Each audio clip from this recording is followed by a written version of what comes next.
एक जान जान बन के रहने के सोनावा रहने के सोनावा अब खोना चली जाइबे तू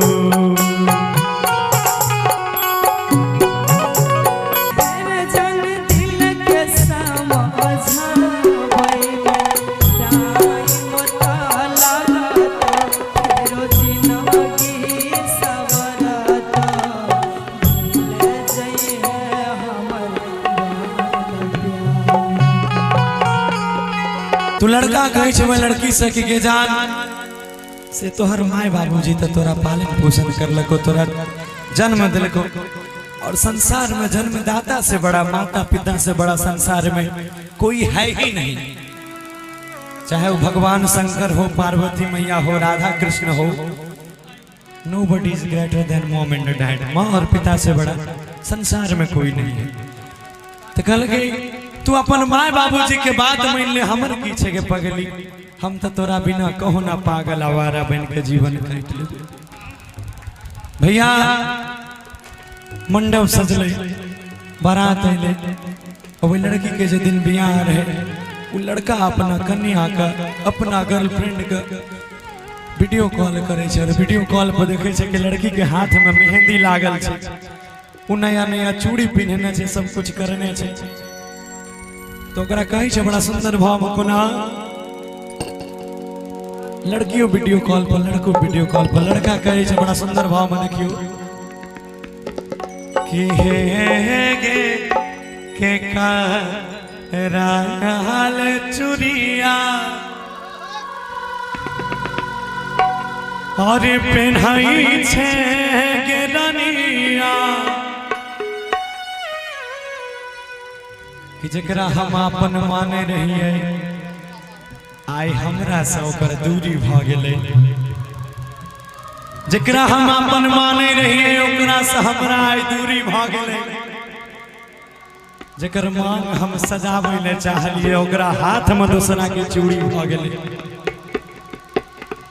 और ये लाख लोग कोई कहते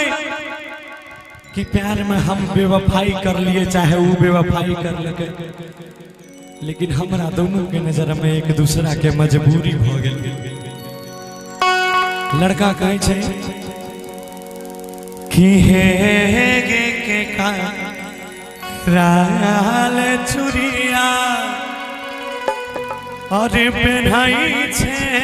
गे रानिया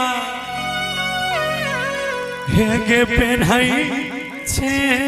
गे रानिया के कराले करई छे श्रृंगार।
कोना करते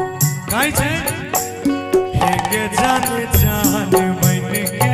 हमर रहा लेके सोनावा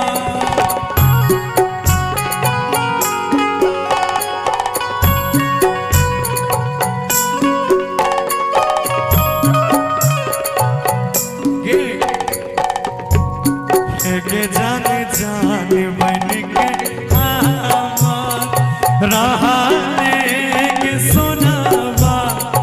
रहा लेके सोनावा अब कोना चली जाइबे तू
सीधा सच्चा रहियो आप सलाम भेलियो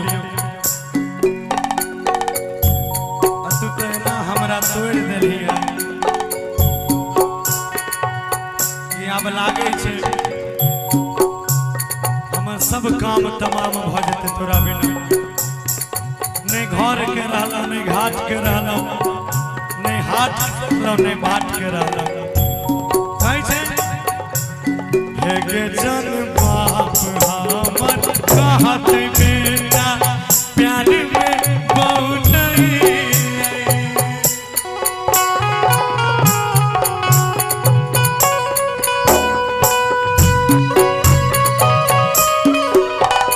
कि हम तो हमरा गांव समाज दुनिया ताना मारबे करते तू तो हमारा बापू के नजर में बर्बाद कर देला।